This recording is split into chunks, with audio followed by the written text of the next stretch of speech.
It's like when she says, or I'm laughing because I think it's amazing.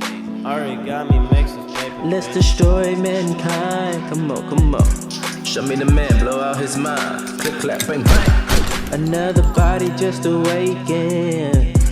Like 3K. He a boss, she bad and bougie. I guess we just set free. Been there, we been here. Who am I to judge we? So many eons ago. I can't even knock it, bro.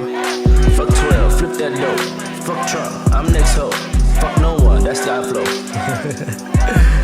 world trippin', and people steady trippin'. Just quit your bitchin'. Don't you see the bitch? Ain't no politics. I can't talk. I was just screaming in the kitchen, trying to get my twin flame to shut her mouth and just listen.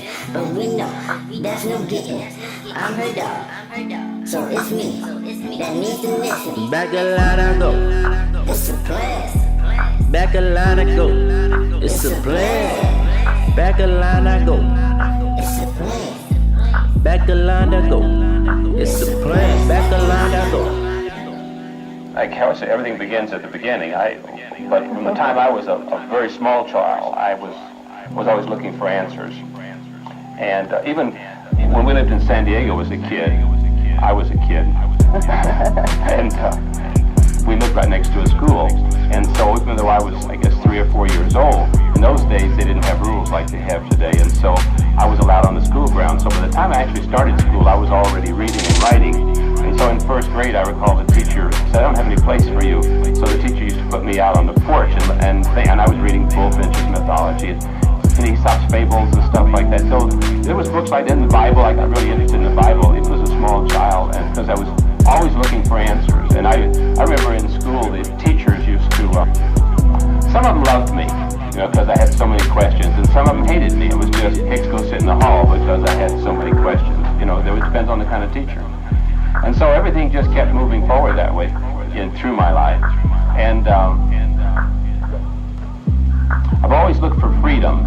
And so, because I want to be free, I end up attracting things to me that allow me that. And so I guess the end result of that was I joined a circus as a teenager. I was an aerialist and acrobat. And then I only lasted that for a short while. I looked around, there were no 65-year-old aerialists left. It didn't seem to stay very long. So I moved. I guess I went from that to I was a wire walker, and I was a juggler, and I was a tap dancer, and a musician. Had a guitar and accordion act. I did a juggling act. I was a couple of years on ABC TV. I was the Arizona Rangers. I was about 10 years. I was a stand-up. They call it stand-up comic, and I did concerts in colleges and universities around the country. And so somewhere along the line, through all of that, I started formulating coming up with a feeling that there was more to life than just having this good time that I was having and making what money I was making. I was never interested in money. And friends would say, "What is it you want out of life?" And I said, "Well, I just feel like show business isn't filling all the needs." It's like they said, "Well, what's the problem?" They said, "You're having a good time and you're earning a good living, so to speak." I wasn't getting rich because I wasn't interested in that. But I said, "I feel like I'm walking across the sands of life, and I look back, there's no tracks."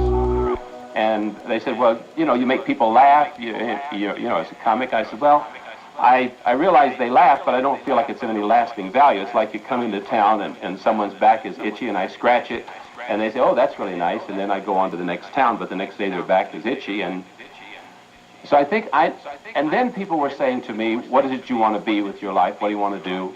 And I knew I had to be self-employed, no employees. I didn't want to place a business. I wanted to be free and mobile. I wanted to be able to do whatever I did, the same as I did in the entertainment industry.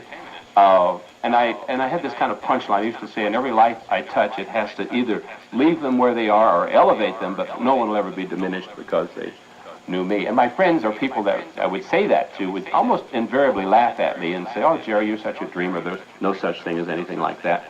And I said, "Well, I'm a believer in what Emerson says, that you wouldn't be allowed to have a dream of something or a want of something if you didn't have within you the ability to fulfill that."